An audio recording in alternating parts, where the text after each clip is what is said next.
NOS4A22, Book 2, Trust No One, Chapter 17, Flickering Switches. At 7 in the morning on that hot summer day in August, the sun was already up above them. One thing they tried didn't seem to work at all. They kept looking directly up with their chins pointed to the sky, hoping to see the brightness they knew should be there because they were able to feel the warmth.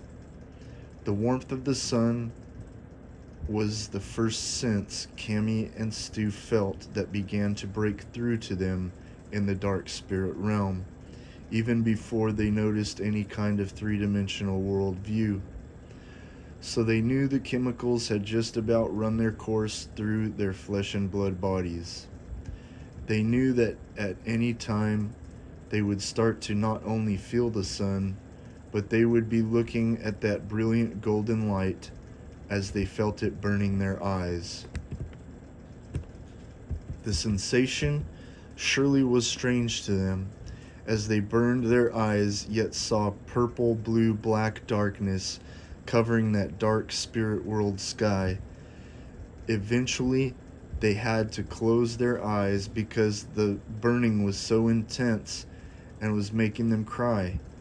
In that dark spirit world, their tears began to float across horizontally, then upward in a strange motion that seemed ghostly, because it absolutely was otherworldly. When they closed their eyes, though, what they saw was that same reddish-orange glow they were familiar with their whole lives when they closed their eyes to guard them from the burning sun. They saw that same earthly glow of warmth from the sun once their eyes were closed, and not that deep darkness they were becoming familiar with in that evil dark spirit realm when they were open. This was one small thing they could be very grateful for that seemed huge to them, and so they were thankful, and their tears flowed in abundance. As the tears continued to shed, and they kept going upward, eventually they came back down and wrapped around them in a plasticized bubble pod for a brief moment. As this solidified form of their raining tears rushed around Cammy and Stu, they felt their eyes open within the flesh and blood world along with the spirit realm. Their vision was layered across and between dimensions and realms where they resided. Their eyes saw what they should have been seeing the whole time now in the real world, but now they saw the spirit realm also added to it. As this surprisingly new shift began in their experience, those last moments of their life were most intense, as well as savored. Each step and pebble underfoot had taken on a different feeling because they were learning to appreciate each and every little thing, even if it were uncomfortable or painful.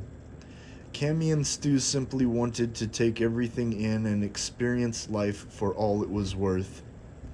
They ran hand in hand through the middle of the forest as the beasts were on their way, approaching faster and not so distant, but for these brief moments they did not see them. They made themselves carefree like never before as the dirty dust flew up from underneath their feet. They both had taken off their shoes to feel the ground with every step. Even if a sharp pain caused them to cringe and tighten up, they would freeze up for a second and jump out of that sharpness that normally would have made them yell out in agony. Instead, they embraced everything with thankfulness because for these few moments, they were able to see the forest in the three-dimensional waking world and feel the things they were seeing in real time. Such a grateful feeling had come over them. It was giving them a high stronger than all the chemical highs they had ever experienced combined throughout their entire lives. All this was birthed from love. Love was proven to conquer the vilest of the vile and most evil of all evil, making the fury of hell more furious than at any other time in history when it comes to this matter of pure and true love. This was a secret that Lamb and his legions would keep secret because this would expose the weakness of Satan. Even the devil himself has a weakness. It wasn't his rage, wrath, or lust in particular, no. It was the spirit of jealousy. What man can endure? Not even Satan, who is more than a man, but also less than a man, because of these things. The existence of evil is the hypocrisy of all hypocrisies.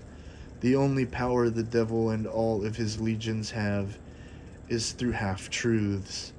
Lies do not even have power without some kind of truth behind them making deceit seem real, and so an illusion is born.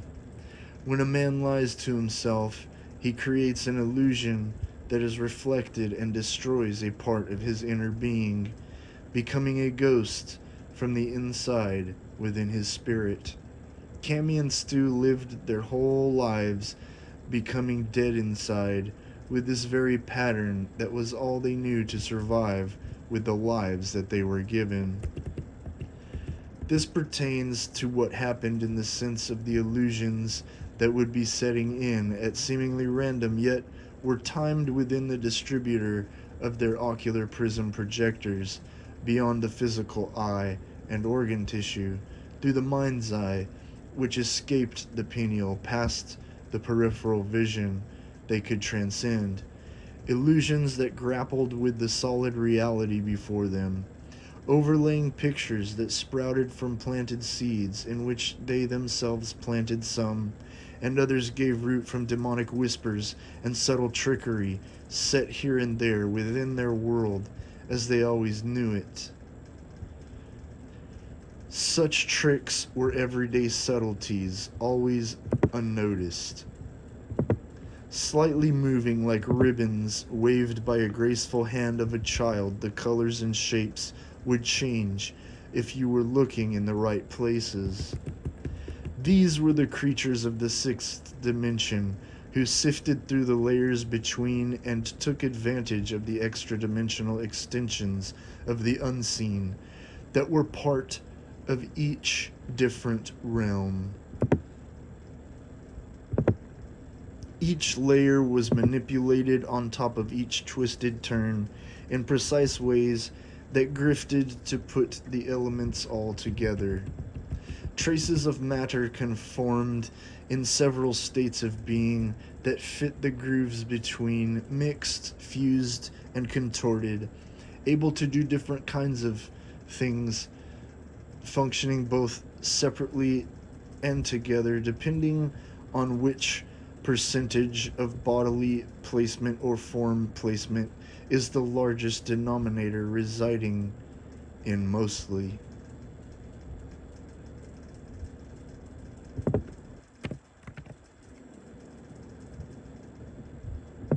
Complicated in function and locomotion, they move effortlessly without thought, as a natural dreamlike dance in constant animation between all dimensions, where all life forms dwell, and where some do not. Yet these things are able to travel beyond, since they know the ways of growing from meshing onto a mere imaginative thought.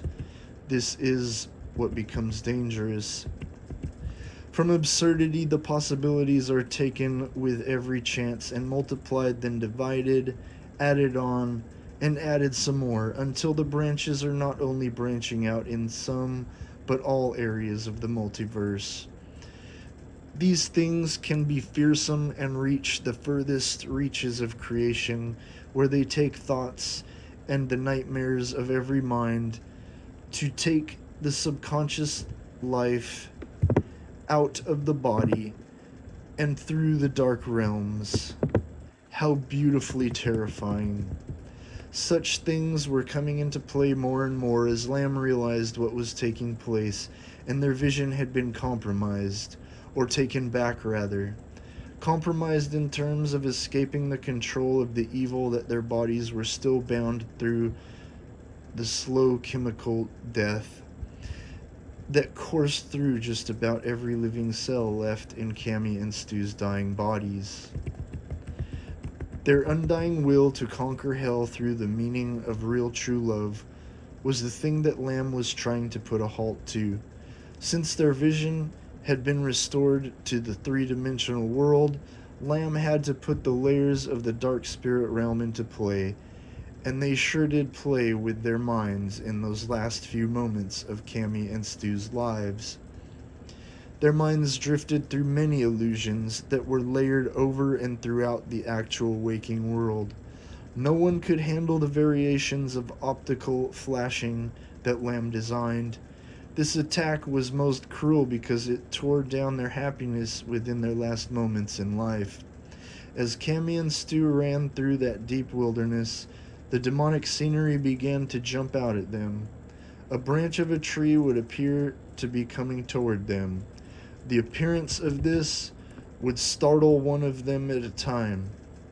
The branch truly would appear to be reaching out at their face with a super fast speed, then make them trip and fall or hit a tree by jumping out of the way. Sometimes they would hit an actual branch by attempting to avoid being hit by the elusive branch that was, quote, jumping out at them. Once Stu realized what was going on, he became very angry, and Cammy tried her best to calm him down. By Stuart's reactions, Cammy became very upset. She tried so hard with all her might to not become so upset, as she desperately tried to get Stuart to not be so angry, but things just continued to get worse for the both of them, as Lamb and the demonic entities he sent for them fed off their negative energy.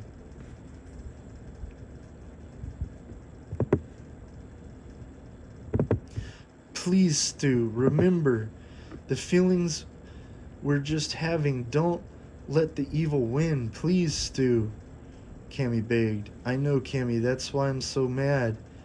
They're ruining our last moments on Earth. I don't want to be angry like this in our last moments together. Please forgive me. I love you. That's why I'm so mad, Stu repeated as he couldn't find it in himself to calm down. They were caught in the moment, and the heat of passion was just about to burn them up completely, but still they fought. Still they kept on going, and didn't even know where.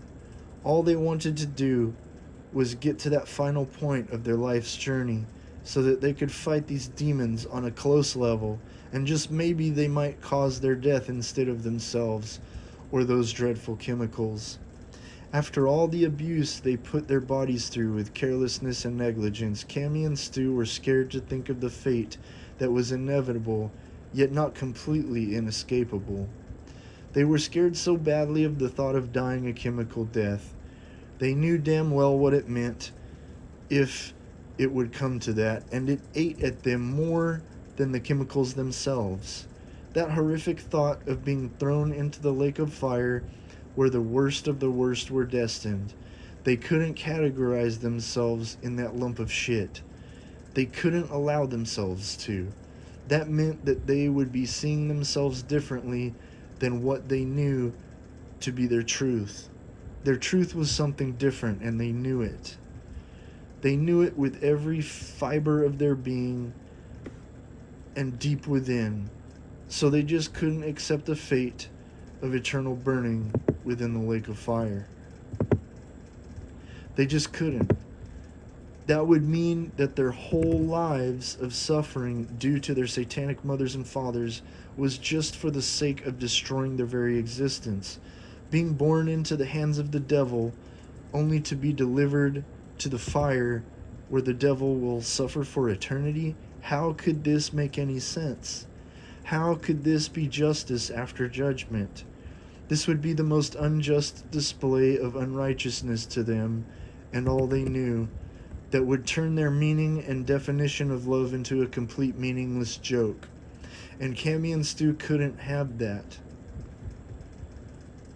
They were going to literally die trying to escape fate. A fate that they knew just wasn't theirs. Once they were able to put themselves together, Cammy stopped for a moment to hug Stewart. This was all they ever needed to escape the terrors of their life. The branches appeared to wrap around them and turn into wicked blades that touched their skin but didn't scratch. They closed their eyes and kissed, hoping that after a moment they would disappear, but they didn't. So they caught their breath only to try again as they kissed in a tightly held embrace. The branches turned from wicked, distorted black blades to black serpents and reptiles that vomited all the kinds of various insects nobody wanted to touch, let alone to have spewed out onto their bodies.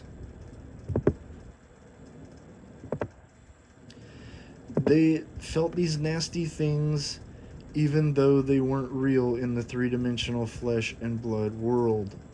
Cammy and Stu felt them because they were still sensitive to the spirit touch. Their spiritual bodies were more alive than ever since their eternal spirits were exiting the land of the living. Their souls were drifting through the limbonic space. Conjugation was taking place as there was an uncertainty of fate within which their last living moments were carried out in this struggle between evil forces. Transferable exchange between spirits had long since taken place, ever since the beginning of this slow descent into madness, when they first had freely crossed the line of what they knew to be going too far in this exploration with chemicals and cannibalism, ingesting rancid decomposition fluids. Their souls were drenched in the spirits of the dead, with their essence becoming poisoned by their dark evil choices. How does one redeem themselves after such depraved lunacy? Not in this life, as we only get one. The redemption must come with death, they knew. Good for them, too. They knew all they needed to at this point in time, and the Keeper of Time loosened his grip from the fate he held. Fate was starting to slip and become possible to be held in their hands once Cammy and Stewart could actually find a way to get those most ferocious, bloodthirsty demons to draw near and close to them. As the sun stayed above them and the time escaped them, Cammy and Stewart realized that it just might not be the beginning of the day as their end, but the end of the day truly seemed to be what would be the end of their lives. They felt like they should have known all along, yet they wouldn't have been surprised if they saw death as the sun had risen. That kind of thing wouldn't have been a surprise at all, but they felt like that might have made sense considering who they were dealing with, being the most sick evil entity, that being Lamb.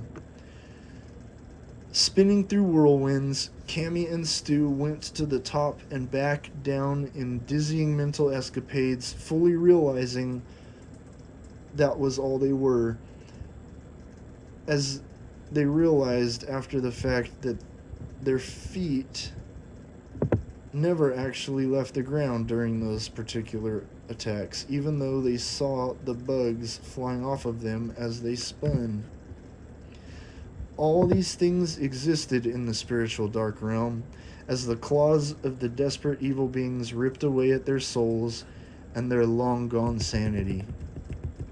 Amounting to exasperation, the evil spirits flashed on and off, making their presence known rapidly, then gone like a strobe effect in delayed slow motion. This seemed stroke-inducing, or what it would feel like to have one in the spirit body, which basically was the equivalent.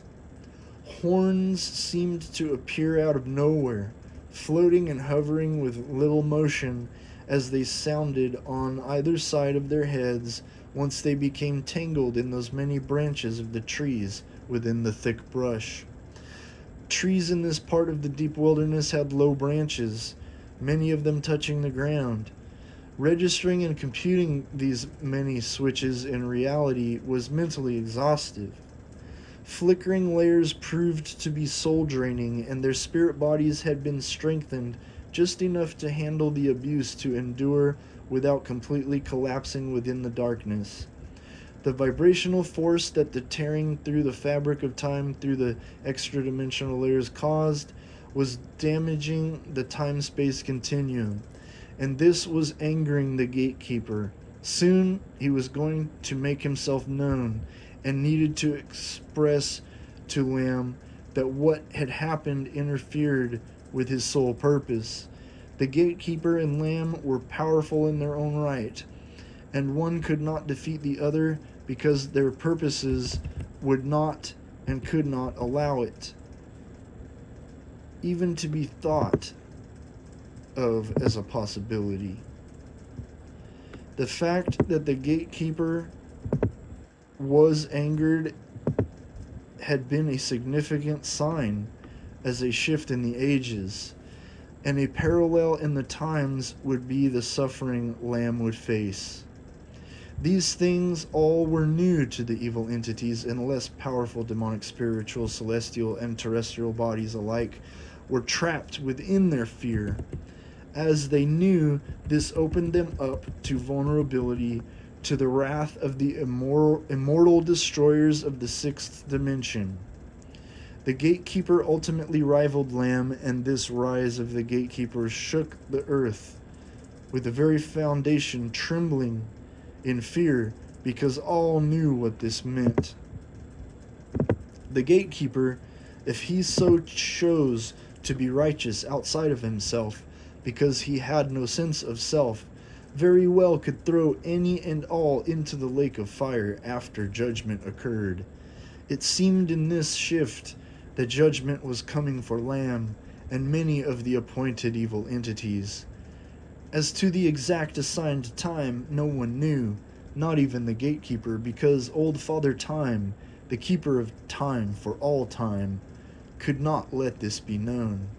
This would destroy his very essence and purpose, thus sending his own being into the very gates of eternal burning. Camion Steward's love caused such a ruckus that it shook the very foundations of the earth and sent chaos through the dark spiritual realm where all evil beings reside. Unbreakable love is the strongest force that sends fear to the blackest of hearts. Lamb had come up with a new plan on top of the switching of layers.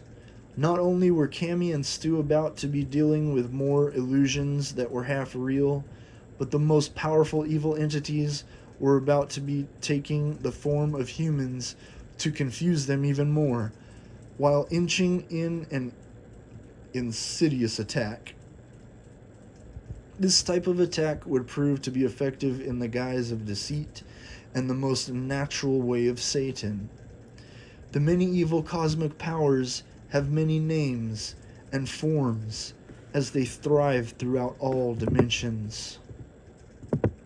Countless universes harbor them in every corner, yet some from each had been summoned to one place by Lamb and had come to this forest.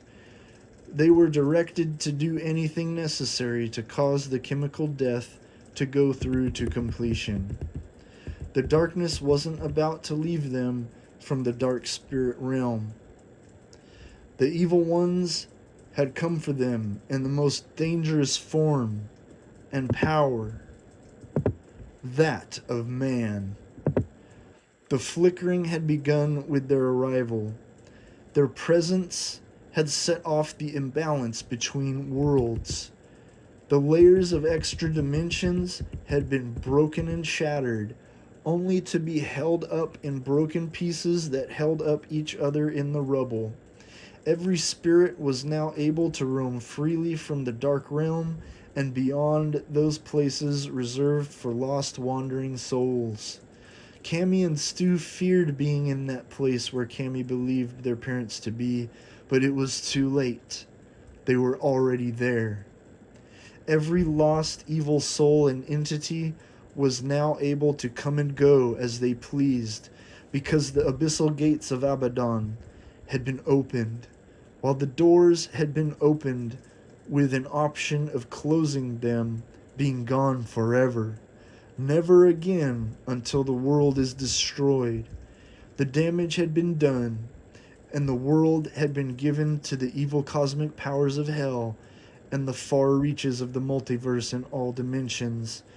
Those hiding places for the star people who fell from paradise, who choose evil and do no good. All the creatures who reject the illusion of good, who know that all of creation always was a mistake, and prefer the darkness away from all the things that give them no pleasure. For them, there is no pleasure in goodness. There is no want for conformity to help others or to expand life. Their need is to destroy the goodness that interferes with their selfishness and hateful desires. Hatred and wrath is the crown of their glory, and they have been waiting to devastate the ones who continue to keep the endless cycle of life in rotation. The roots of the tree of life have been a cancer in the home of the evil ones beneath the earth, who choose to dwell in the darkness, away from the things that goodness prefers as beauty. Their beauty is death, darkness, and pain, so they can be reminded of how evil creation is. The dark side on the other side of creation is held in esteem, as the dark evil forces know their purpose. Now is their time, as it had always been, until they will be no more, when the new earth comes. That time has not yet come, and they have grown to full power in their potential. Now was their calling to fulfill their grand purpose.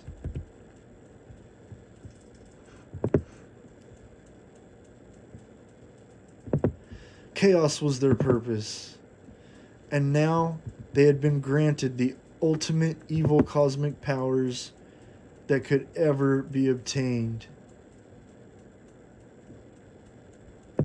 Cammy and Stu saw them in flashes, as they seemed to be there, plain as day for a second, then they would be gone.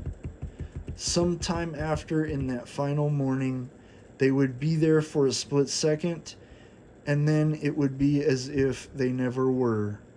Then they would appear for a split second, then they would be gone, again and again, sometimes clearly visible for a second, then nothing. There, then not. There, then nothing. Stuart began groaning from strange and unusual pains inside the tip of his penis. He had to sit down and found a turned-over old tree. When he sat down, the pain proved to be much worse, as the sharpness felt like it was going through him, through his prostate and his guts. He could not find a way to achieve comfortability. As he tried to somehow find a way to sit comfortably, attempting to stretch out the pain, he saw Cammy holding her sides. She hunched over, then collapsed. He tried to jump up and help her, but he began to leak piss through his pants, and it was painful. First he thought it was just kidney stones, but he took off his pants because he noticed there was a dark stain from his urine soaking his jeans. The horror made him wonder at what he saw all over his leg and genitals. There was a black sludge like resin from drugs, along with slimy chunks. This residue was so sticky he couldn't get it off his fingers, no matter how hard he tried. He wanted to help Cammy and try to pick her up, but he didn't want to touch her with his hands now, and so he cursed God as he cried out with a groan. He collapsed in the fetal position next to her, and a man came to them that was not a man, although they didn't know it. This man wore a Mountain Dew t-shirt and had on khaki shorts with heel-strap sandals. He wore pit viper sunglasses and had a short-trimmed mullet hairstyle with a shaved mustache, the kind that only rested above the lip like a sleazeball. Stewart had his pants pulled back up, the zipper off his jeans was undone, and the corners were open since he barely had time to pull his Levi's up before he fell over on his hip and side. Cammy faced Stewart and held her sides, while she also soaked her jeans, the same as Stewart did. They looked at each other with expressions of agony. I realize now that we have been significantly touched by significant happenings and things that have greatly affected others in different tragedies not so long ago. Some things that happened before, and some things that have been manipulated by the Keeper of Time so that we would feel them. I can't explain it, Cammy, but I have felt things. I have felt these things with the dark spiritual senses that come along with the chemical cannibalistic rituals we were performing. I must tell you something, as I know you have not yet explored this part of my mind that has been tucked away from you. My parents, I did see them as a very young child eating flesh. They were drunk of wine that had been mixed and fused with a cocktail of embalming fluids and other chemicals that caused euphoria beyond regular drugs. This ritual I walked in on fascinated me, because it was the only time I saw my parents looking happy and really feeling good. So this is what led me to carrying out the things I did, that we had done together in our most lost, depraved times. I'm sorry I kept this from you. I don't know why. Maybe I thought about it too much, Stewart told her, as he tried to squeeze the pain out. Stewart, please don't worry about these things. I knew what you did was from the environment in which you were raised. I also have the strong feeling, as I have felt what you told me, about feeling the things that we have seen in the pit and the strange weather.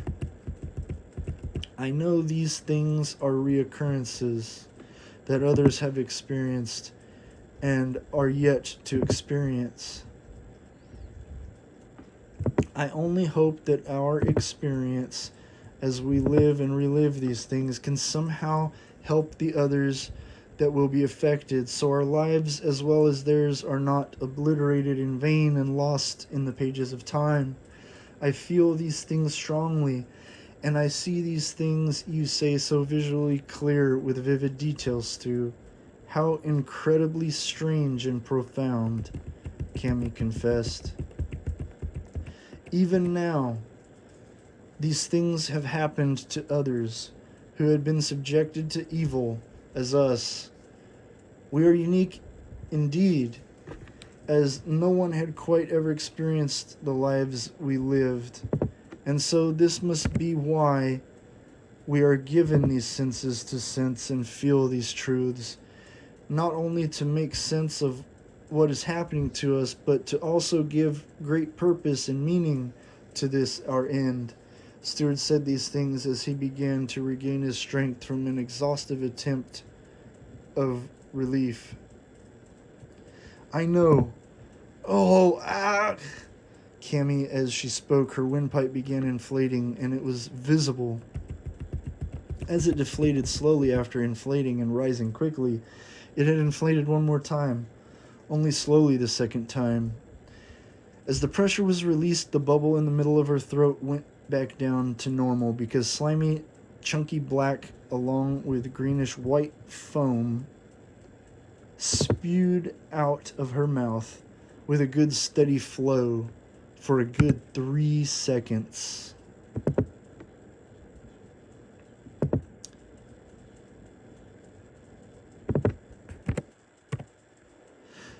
The spew hit Stewart's face, and he did the same back in Cammy's face. They looked at each other with a surprised and tired look.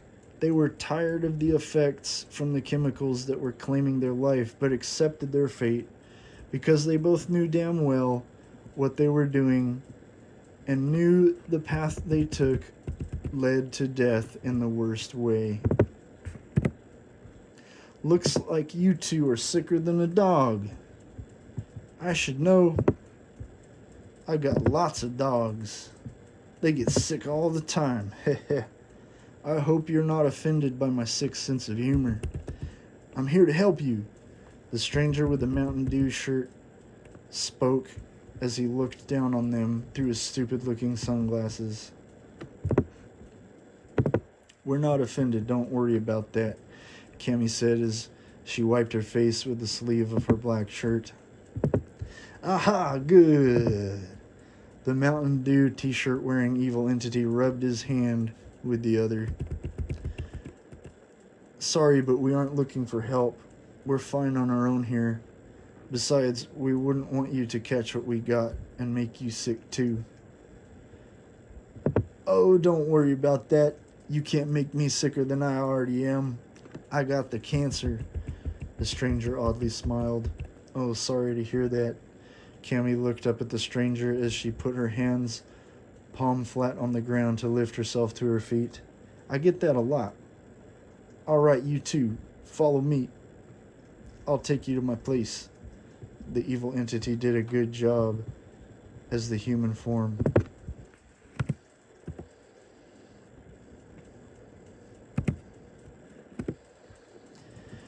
And so Stuart and Cammy followed this decoy into the heart of the deep wilderness, where they couldn't have imagined there would be a home. The flashes and flickers were at the moment subsiding, and for a good while the extra-dimensional layers had stopped overlapping over their three-dimensional sight while they were with this fake man.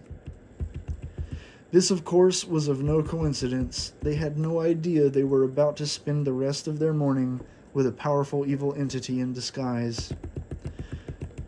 The home was in a clearing where there was a prairie-like pasture around it. There were 2 trees. One was right next to the house with an odd treehouse built through the hollow parts. The other tree was about 20 feet or so away from the little cabin home.